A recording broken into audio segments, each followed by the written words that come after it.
Olá, boas-vindas a mais uma análise nossa. Hoje a gente vai entrar de cabeça num assunto que parece um pouco intimidador, mas que é fascinante. Vamos desmistificar os complexos parâmetros operacionais das turbinas a vapor. A ideia aqui é entender de verdade os motivos exatos por trás do que aqueles medidores clássicos nos mostram no dia a dia.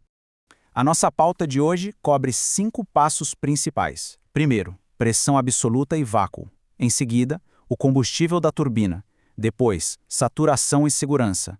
O quarto é sensibilidade e perda térmica. E fechamos com condensação versus contrapressão.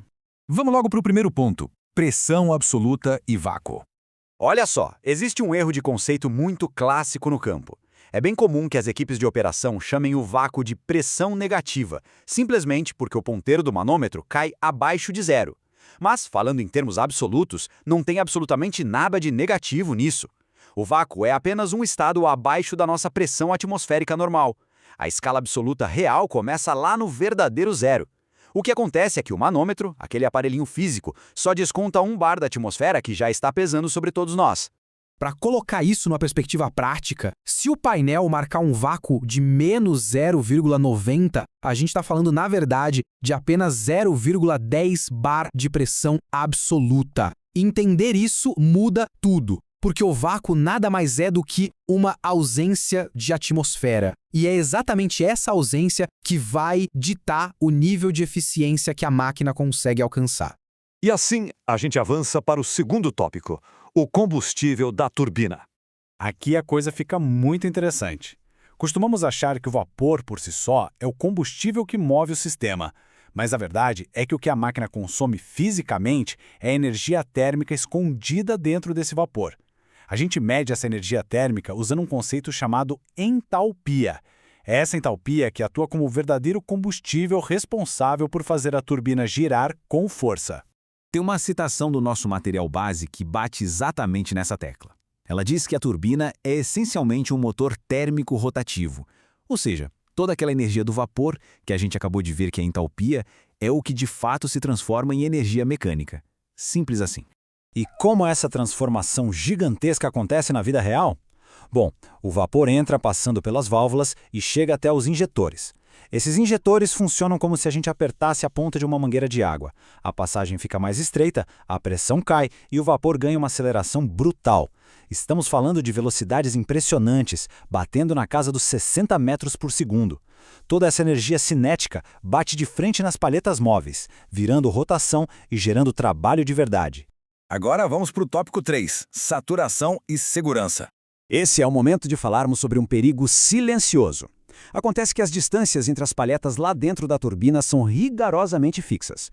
Por causa disso, a temperatura de saturação exige um alerta máximo. Saturação é a temperatura exata onde o vapor perde tanta energia que começa a condensar e voltar a ser água. Qualquer queda de temperatura que altere o volume do vapor acaba jogando a máquina fora dos limites normais, empurrando a operação direto para essa fase de condensação destrutiva. Para evitar que gotículas de água surjam e praticamente destruam o maquinário por dentro, as equipes de campo trabalham com uma margem de segurança que é sagrada: 50 graus Celsius, sempre acima da tal temperatura de saturação. Vamos visualizar um sistema operando a 100 bar de pressão, por exemplo. Nesse cenário, a saturação acontece perto dos 311 graus Celsius. Mas o sistema de segurança já é todo programado para desarmar, disparar alarmes e parar tudo quando a temperatura bater nos 361 graus. Esses 50 graus extras garantem que a máquina continue operando muito longe daquela zona de perigo líquido. O que nos leva ao tópico 4, sensibilidade e perda térmica. O nível de sensibilidade dessa máquina é fora de série. Se a gente tem um vácuo excelente de 0,92 e do nada ele despenca para um vácuo ruim de 0,70, o prejuízo é imediato.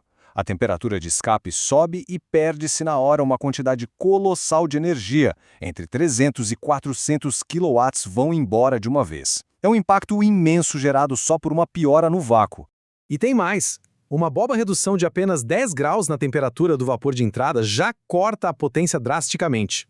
10 graus a menos significa perder um bom pedaço daquela entalpia valiosa da qual falamos antes. O resultado? A planta inteira é forçada a consumir muito mais vapor só para tentar sustentar a mesma carga de energia. Com isso em mente, surge uma pergunta muito boa e até meio contraintuitiva. O que será que acontece com a temperatura lá no escape quando a turbina fica girando completamente solta, sem nenhuma carga acoplada? O segredo para entender isso é que, se não há carga, a máquina não está executando nenhum esforço físico. Consequentemente, o combustível dela, a entalpia, fica ali sem ser consumido. O vapor simplesmente cruza a máquina e chega no escape, mantendo praticamente toda a energia térmica que ele tinha quando entrou. Isso cria um cenário extremamente perigoso. Se a turbina rodar em vazio sem carga por muito tempo, a temperatura de escape vai subindo de forma contínua. Ela vai escalando até quase empatar com a alta temperatura de entrada. É um calor extremo que pode causar danos estruturais gravíssimos ao equipamento. E para fechar, chegamos ao nosso quinto e último ponto: condensação contra contrapressão. A gente logo percebe duas lógicas de engenharia muito diferentes aqui. Nas turbinas de condensação, a regra é tirar o máximo de energia possível. O vapor entra pelando e a temperatura despenca lá para casa dos 40 graus. Já nas turbinas de contrapressão, a história é outra. Elas são desenhadas para deixar propositalmente energia sobrando no vapor, simplesmente porque a fábrica precisa desse calor em etapas seguintes do processo produtivo.